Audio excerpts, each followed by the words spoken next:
अस्सलाम वालेकुम। मैं आपका टीचर साहिब हुसैन एक और नए स्टोरी के साथ। इन स्टोरी के ज़रिए आप इंग्लिश सीखेंगे इंशाल्लाह। और आइए इस स्टोरी को स्टार्ट करते हैं। आज के स्टोरी का टाइटल है अ ब्यूटीफुल बर्ड।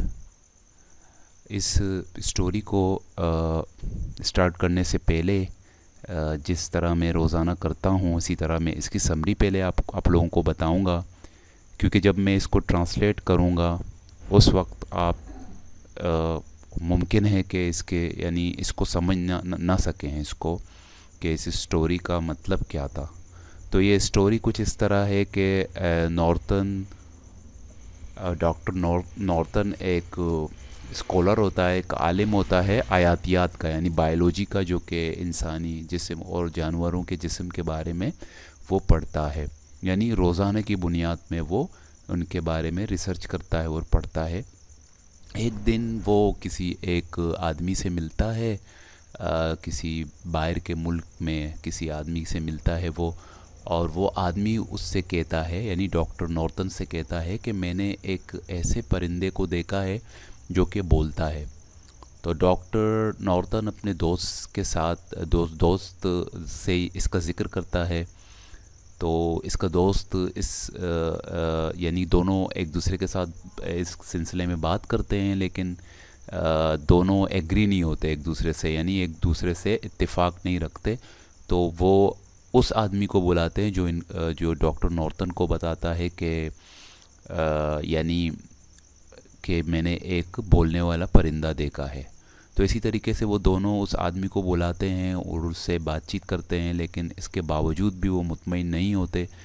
तो इसी तरीके से डॉक्टर नॉर्टन फिर भी, यानी डॉक्टर नॉर्टन उस चीज़ पे के बारे में सोचता है और उस पर यकीन करता है।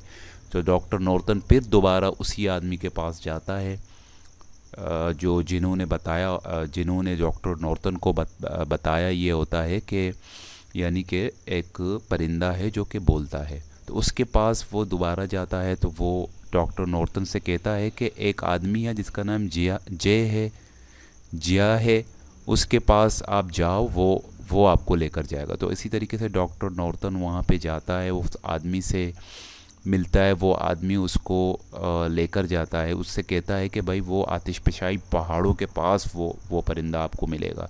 तो इसी तरीके से वो दोनों जाते हैं वहाँ, बहुत ज़्यादा ढूंढते हैं, उनको वो परिंदा नहीं मिलता, लेकिन आखिर में फिर वो परिंदा डॉक्टर नॉर्टन को मिल जाता है। तो ये स्टोरी की समरी को बताने का मकसद ये है कि आपको स्टोरी समझ में आ जाए। तो जब स्टोरी आपके समझ में आ जाएगी तो ऑटोमेटिकली वर्ड आप याद कर सकेंगे और इसकी ग्रामर आप समझ सकेंगे। आइए इसकी रीडिंग स्टार्ट करते हैं। अभी तक अगर आपने हमारे चैनल को सब्सक्राइब नहीं किया है तो हमारे चैनल को सब्सक्राइब करें, इस वीडियो को अपने दोस्त के साथ शेयर करें और लाइक दोस्तों ज़रूर करें। और इससे पहले भी 2 वीडियो मैं बना चुका हूँ जिसका लिंक डिस्क्रिप्शन में है। आप उस दोनों वीडियो के लिंक पे क्लिक करके उन वीडियो को भी वॉच कर सकते हैं, वो भी स्टोरी के वीडियोज़ हैं। तो डॉक्टर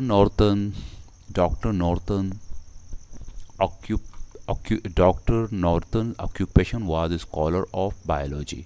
डॉक्टर नॉर्टन्स, ये एस जो लगा हुआ है ये अपोस्ट्रोफी एस का कहलाता है, जो कि डॉक्टर नॉर्टन के ताल्लुक़ को यानी ऑक्यूपेशन के साथ कर रहा है। ये यानी इसका मतलब ये निकलता है डॉक्टर नॉर्टन खा, ऑक्यूपेशन माने पेशा, was scholar of biology, scholar माने आलिम, ऑफ बायोलॉजी यानी आयातियात, यानी वो इल्म जिसमें इंसान के जिस्म और जानवरों के जिस्म के बारे में पढ़ा जाता है।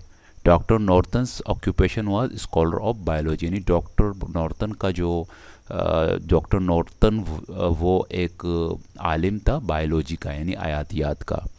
ही learn about all animals on a daily basis, यानी वो सीखता था अबाउट ऑल एनिमल, तकरीबन तमाम जानवरों के बारे में ऑन अ डेली बेसिस का मतलब रोज़ाना की बुनियाद पर। One day he met a sailor, from a colony overseas. One day यानी एक दिन, he met a sailor, sailor वो उसको कहा जाता है जो कि समंदर में सफ़र करता है। समुद्री जो सैयाह होते हैं जो समंदर में यानी सफ़र करते हैं उनको सेलर बोलते हैं। One day he met a sailor, एक दिन वो एक सैयाह से मिला जो कि समंदर में यानी सैर करता है। फ्रॉम अ कॉलोनी ओवरसीज़ यानी कि एक ओवरसीज़ यानी बाहर के मुल्क के एक कॉलोनी से वो मिला, उस सेलर से मिला। कौन मिला? Doctor Norton. और अ कॉलोनी ओवरसीज़, कॉलोनी माने नई आबादी, ओवरसीज़ माने बाहर का मुल्क यानी बाहर बाहर की मुल्क। The man told doctor Norton about a talking bird. The man यानी वो आदमी जिस जो जो सेलर है, वो उस आदमी के बारे में बताया जा रहा है। द मैन यानी वो आदमी, टोल्ड डॉक्टर, डॉक्टर को बताया, टोल्ड माने बताना, डॉक्टर नॉर्टन को उसने बताया अबाउट अ टॉकिंग बर्ड यानी कि बताया अबाउट, अबाउट माने मुतालिक, अ टॉकिंग बर्ड एक बोलने वाली परिंदे के बारे में बताया। अ टॉकिंग बर्ड माने बोलने वाले परिंदा, बोलने वाला परिंदा। The bird the bird fascinate doctor Norton, the bird fascinated doctor Norton. अब फैसिनेटेड का मतलब है गिरविदा करना, दिलचस्पी पैदा यानी उस पर उसको इंटरेस्टेड करना, कर देना, दिलचस्पी उसमें पैदा कर देना और गिरविदा करना। The bird fascinated doctor Norton यानी परिंदे ने डॉक्टर नॉर्टन को गिरविदा किया। सो माने यहाँ पस। He told his colleague about it, he told यानी उसने कहा, हिज कुलीग अपने साथी को, कुलीग जिसके साथ हम काम करते हैं उसको कुलीग बोलते हैं। अबाउट इट यानी, अबाउट इट यानी इट माने बर्ड यानी ये एक प्रोनाउन है जो कि बर्ड के लिए इस्तेमाल हो रहा है। He told is colleague about it यानी उसने अपने साथी को उस परिंदे के बारे में बताया। They debate with him, they debated with him, they यानी दोनों दोस्तों ने डिबेटेड विद हिम यानी किससे? विद हिम, हिम माने उनसे, उनसे किससे? यानी वो सेलर जो है, वो सेलर ने बताया था टॉकिंग बर्ड के बारे में। वो दोनों दोस्त यानी डॉक्टर नॉर्टन और उसके कुलीग दोनों उससे यानी गुफ्तगू करना उन्होंने शुरू किया। दे डिबेटेड विद देम यानी डिबेट माने गुफ्तगू करना, बातचीत करना।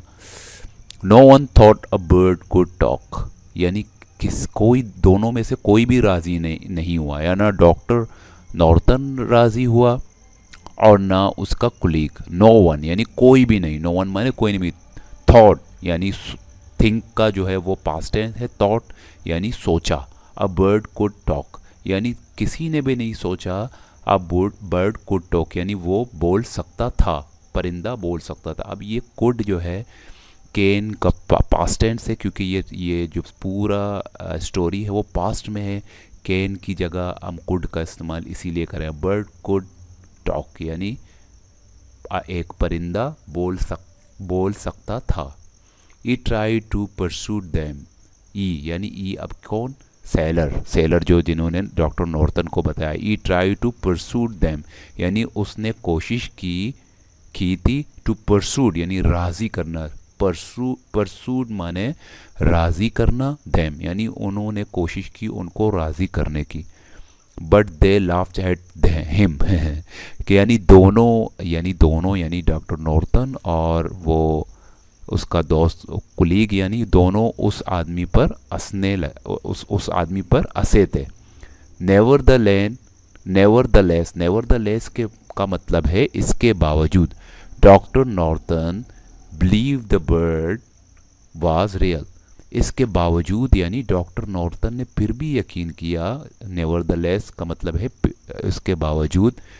Doctor Norton believe the bird was real, doctor Norton ने यकीन किया, बिलीव मैंने यकीन किया था, द बर्ड वाज रियल यानी जो परिंदा है वो हकीकत है यानी हकीकत में है। इस न्यू मिशन उसका जो नया जो मुहिम था, वाज टू फाइंड इट यानी उसका नया जो मुहिम था वाज था टू फाइंड इट उसको तलाश करना। इस न्यू मिशन है उसका नया मुहिम था, was to find it, find माने तलाश करना, टू इट।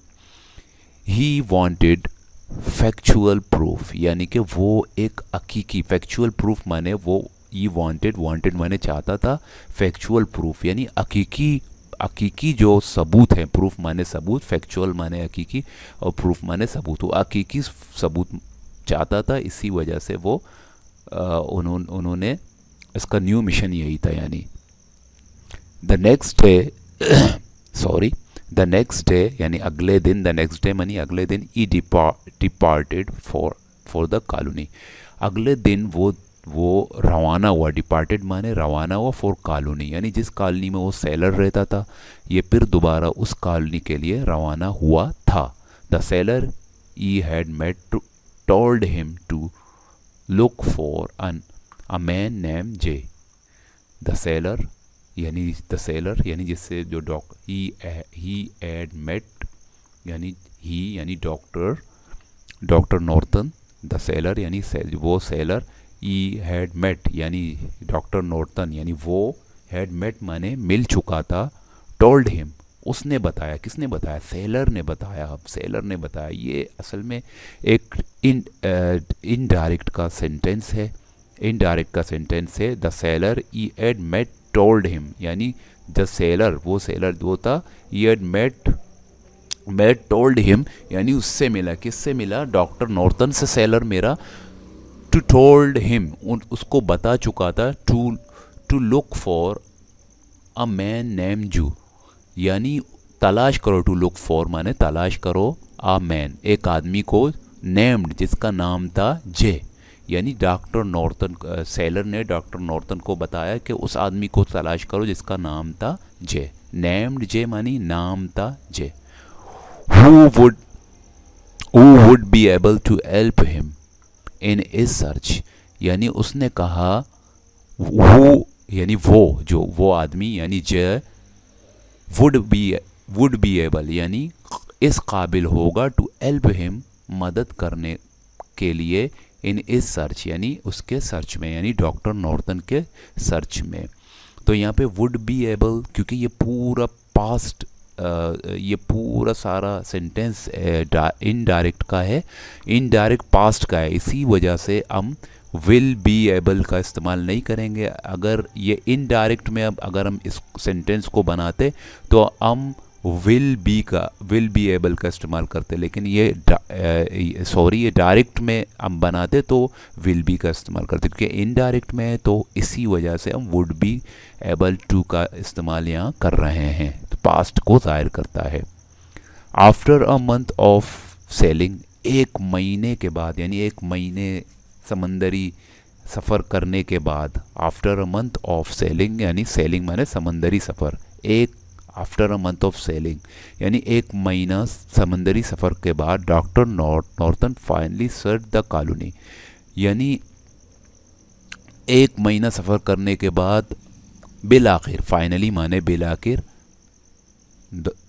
रीच्ड यानी पहुंचा, द कॉलोनी नौ आबादी में, वेयर ई मेट जे जहां वो जे से मिला, यानी उन्होंने सेलर ने कहा था कि जे से मिलो, तो वो उसने आखिरकार वो कॉलोनी ढूंढ लिया और जे से मिला। I can take you to where it live, मैं तुम्हें वहाँ ले जा सकता हूँ। आई कैन टेक यानी मैं तुम्हें ले जा सकता हूँ, you I can take you यानी मैं तुम्हें ले जा सकता हूँ, टू वेयर वहाँ, इट लिव जहाँ ये रहता है यानी जहाँ तोता रहता, जहाँ वो परिंदा रहता है। It live by the volcano, वो इट लिव यानी वो रहता है, बाय द वोल्केनो, बाय माने करीब, द वोल्केनो यानी पहाड़, आतिशफशाई पहाड़ के करीब वो लेता है। अब ये क्या, जे सेड यानी जे कह रहा है, जिससे डॉक्टर नॉर्टन मिला जे से, वो जो जे अब डॉक्टर नॉर्टन से कह रहा है। अब ये पूरा यहाँ से यहाँ तक डायरेक्ट का सेंटेंस है, डायरेक्ट का सेंटेंस। अब इस सेड को पहले भी रख सकते हैं और सेट को बाद में भी रख सकते हैं, तो ये पूरा सारा डायरेक्ट का सेंटेंस है। यहाँ पे आई कैन टेक यू यानी मैं तुम्हें ले जा सकता हूँ, टू वेयर इट लिव जहाँ ये रहता है, it live by the volcano, वो वोल्केनो के करीब, जे सेड यानी जे ने कहा। तो ये पूरा ये इनडायरेक्ट, डायरेक्ट का पूरा सेंटेंस था। The next they left the next day, they lift the next day, वो अगले दिन रवाना हुए थे। लीव माने रवाना होना, लेफ्ट उसका पास्ट है। They left the next day यानी वो अगले दिन रवाना हुए थे। अ वीक लेटर, एक हफ्ते बाद, दे अराइव्ड एट द वोल्केनो, वो पहुँचे आतिशफशाई पहाड़ पे।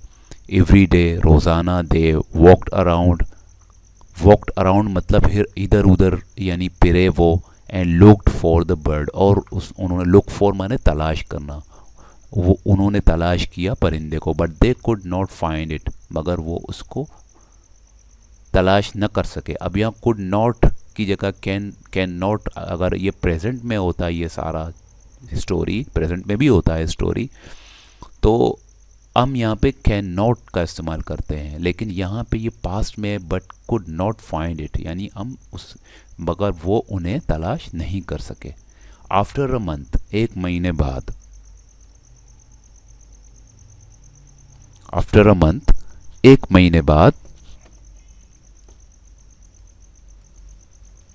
Doctor Norton could not find the bird, doctor Norton could not find the bird यानी एक महीने बाद डॉक्टर नॉर्टन उस परिंदे को तलाश नहीं कर सका। एंड दिस डिप्रेस्ड हिम, और ये इस चीज़ ने उसे उदास कर दिया। यानी किस चीज़ ने? Doctor Norton could not find the bird यानी वो उसको पा नहीं सका। फाइंड माने पाना, तलाश करना, उसको पा ना सका। एंड दिस डिप्रेस्ड हिम, और इस चीज़ ने उसे परेशान किया। ही डिसाइड टू गो होम, उसने ये इरादा किया, उसने ये कि मैं वापस घर जाऊंगा। उसने ये इरादा किया था कि मैं वापस घर जाऊंगा।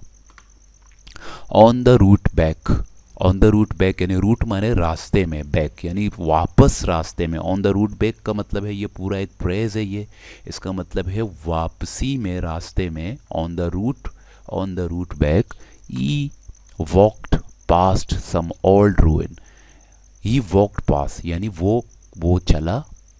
पास्ट यानी पास्ट माने गुजरा, ये पास्ट यहाँ पे प्रीपोजिशन है। ये वॉक्ड पास्ट, पास्ट माने गुजर जाना यानी वो चला और गुजरा। सम ओल्ड रूइन, रूइन कंडरात, रूइन माने पुराने कंडरात, ओल्ड रूइन माने पुराने कंडरात, बाकियात, उनके से गुजर के आगे गया। He heard someone say hello, उसने सुना। ई हियर का पास्ट सेंस है, हियर समवन से, उन्होंने सुना कि किसी ने कहा hello. Who are you, he asked यानी डॉक्टर नॉर्टन ने, उसने पूछा। Who are you, he asked यानी उसने पूछा कि आप कौन हो। Doctor Norton look up, doctor Norton ने ऊपर देखा। एंड सा अ बर्ड, डॉक्टर नॉर्टन ने ऊपर देखा। ये लुक्ड है, लुक नहीं होगा क्योंकि पास्ट में है सारा। लुक्ड अप यानी ऊपर देखा। एंड सा द बर्ड, और उसने परिंदे को देखा। Doctor Norton put the talking bird into a cage, doctor Norton ने पुट द टॉकिंग बर्ड यानी रखा उसको। पुट द टॉकिंग बर्ड यानी बोलने वाले परिंदे को रखा। इनटू अ केज यानी पिंजरे के अंदर, जो पिंजरा डॉक्टर नॉर्टन के पास था उस पिंजरे में इसको रखा। और देन ई रिटर्न होम, फिर वो घर आया। He had made a significant discover, वो ई एड मेड यानी वो कर चुका था। अ सिग्निफिकेंट एक बहुत बड़ा, एक मायना केस, डिस्कवर एक दरियाफ्त यानी उसको एक बोलने वाला परिंदा मिल गया था, तो उसने बहुत बड़ा डिस्कवर यानी बहुत बड़ा दरियाफ्त किया। तो उम्मीद है कि ये आपको ये स्टोरी पसंद आया होगा, क्योंकि स्टोरी का मतलब यहाँ पे सिर्फ़ और सिर्फ आप लोगों को इंग्लिश सिखाना है। अगर स्टोरी मज़ेदार भी नहीं है तो आपने सिर्फ़ और सिर्फ स्टोरी के वर्ड पे गौर करना है, वर्ड मीनिंग आपने सीखनी है, ग्रामर सीखनी है, और बस। ठीक है, अब तक के लिए इतना ही। अगले वीडियो तक के लिए अल्लाह हाफ़िज़।